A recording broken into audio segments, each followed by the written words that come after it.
Saraswati friend circle আয়োজিত অর্থাৎ 2005-এর SSC batch কর্তৃক মরহুম শাহিদ স্মৃতি ফুটবল টুর্নামেন্ট 2024-এর আয়োজনে ফাইনাল খেলা ও পুরস্কার বিতরণীতে উপস্থিত হয়েছেন জেলার নেতৃবৃন্দ, যেখানে প্রধান অতিথি হিসেবে উপস্থিত আছেন আমানুদ্দিন কায়সার সাব্বির, সদস্য সচিব ফেনী সদর উপজেলা বিএনপি।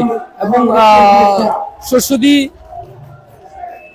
স্কুল মাঠে আমরা দেখতে পাচ্ছি যে এই খেলাটি অনুষ্ঠিত হয়েছে এবং কিছুক্ষণের মধ্যেই এখান থেকে পুরস্কার বিতরণী অনুষ্ঠান কর্মসূচি অনুষ্ঠিত হতে যাচ্ছে।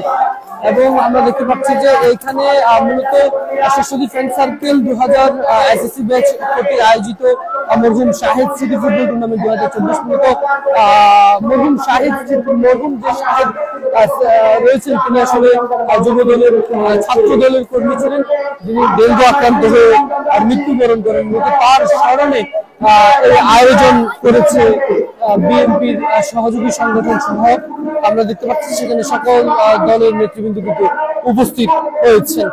এছাড়াও এখানে উপস্থিত রয়েছেন পৌর বিএনপির সদস্য সচিব অ্যাডভোকেট মেজবাউদ্দিন ভূঁইয়া, এছাড়াও জেলা যুব দলের সাধারণ সম্পাদক নাসিরউদ্দিন খন্দকার, স্বেচ্ছাসেবক দলের সভাপতি সাইদুর রহমান জোয়েল, এছাড়াও আমরা ফেনী জেলা ছাত্র দলের সভাপতি সালাউদ্দিন মামুন, সাধারণ সম্পাদক ছাত্র দলের মোর্শেদ মিলন, এছাড়াও আমরা তাদের যে দলীয় নেতৃবৃন্দ তাদেরও উপস্থিতি দেখতে পাচ্ছি।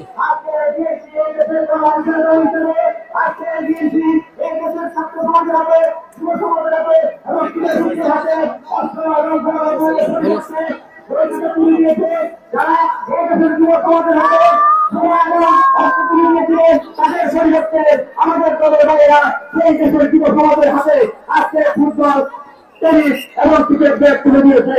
প্রিয় ছাত্র বন্ধুগণ, এটাই হলো আওয়ামী লীগ এবং বিএনপির মধ্যে পার্থক্য। এই বাস্তবতা আপনাদেরকে অনুধাবন করতে হবে।